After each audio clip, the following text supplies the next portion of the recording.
napag-usapan lang namin ni Heinz kanina na sa sobrang dami na naming na-experience sa buhay, alam mo yun, nasa point na ako na yung parang gusto ko magpakatotoo na lang talaga sa mga sasabihin ko.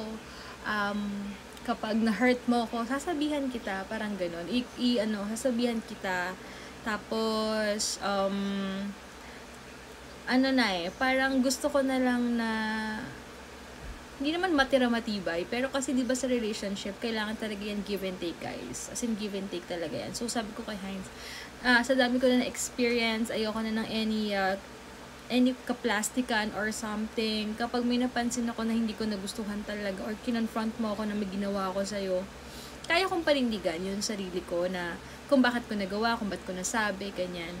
Kasi ayoko na yung parang, halimbawa, sabi ko nga kay Heinz, if ever man, may mag-confront sa akin na, ba't mo ako blinak sa Facebook? May reason ako kung bakit. As in, lalo na kapag nasaktan mo yung nanay ko. Ganon. Para kasi sinabi, may pinagkwentuhan kami ni Heinz kasi may lately, may blinak ako sa, na naka-hurt kasi siya kay mama. Na hindi ko nagustuhan yung ginawa niya.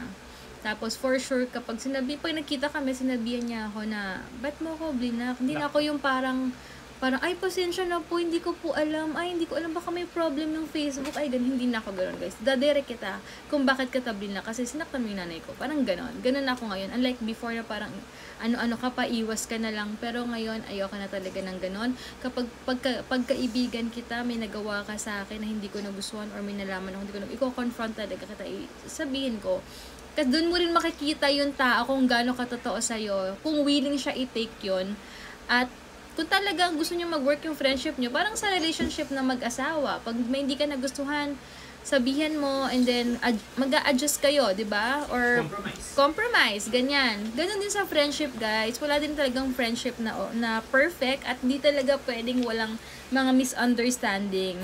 Normal talaga yan, pero maaayos at maaayos. Iba naman yung talagang binatray ka, ganyan. Iba yun eh. Pero yung simple lang naman na na-hurt mo lang siya ng konti, ganun, maayos yan. Ako, gano'n na.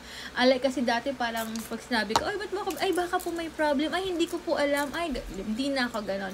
Idadire ko na, tsaka very open na ako sa mga gusto kong sabihin at nararamdaman ko. Kasi, mas masarap sa feeling yung ganun, guys. So, wala kang tinatago, ganyan. And, ayun, doon mo makikilala rin yung mga tao sa paligid mo kung gaano kanila kamahal, kung gaano sila katotoo sa'yo kapag willing din silang i-take yung ganon. Iba kasi yung inggit ka lang na kaya naghahanap ka lang ng butas sa kanya, ganyan. Or iba rin yung syempre na gusto mo maging better din siya at gusto nyo maayos yung relationship nyo. Ganun, guys, eh. So, ayun, yun lang yung na-realize na pag-usapan namin habang nagka-coffee talaga kami.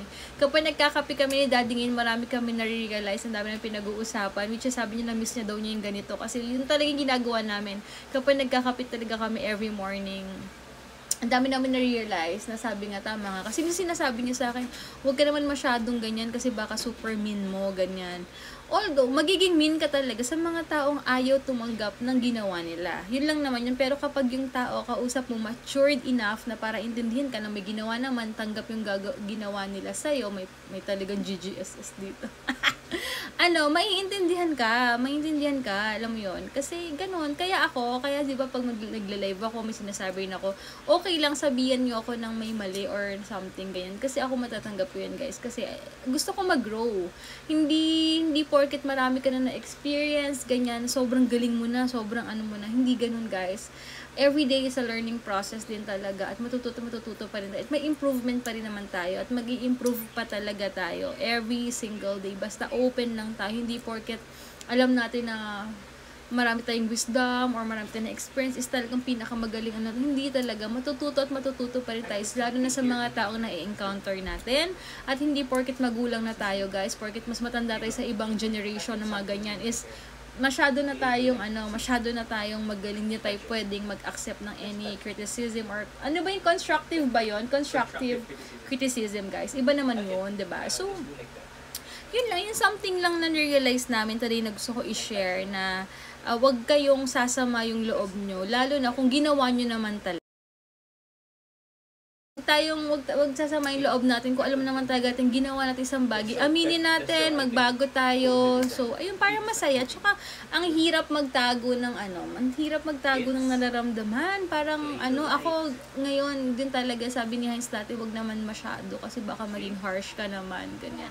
Baka isipin na lang sa parang ganun pa. Pero ngayon, sabi, na-realize din niya na dapat ganun pala talaga kasi, una-una, mas masarap sa feeling, may peace of mind ka, nasa tao na lang yun kung tatanggapin niya or hindi. Pag hindi, ibig sabihin, hindi siya dapat nasa surroundings mo or nasa likod mo or sa, alam mo yun, hindi dapat sa surroundings mo yun kasi mahirap yung mga ganun. At yung mga tao lang talaga makakaintindi sa'yo, it's either same kayo ng pinagdadaanan or pinagdaanan na talaga kasi never kang maiintindihan ng mga tao. Isipin yan, pag marami kang sinasabi, mayabang ka, daming alam nito, ganyan.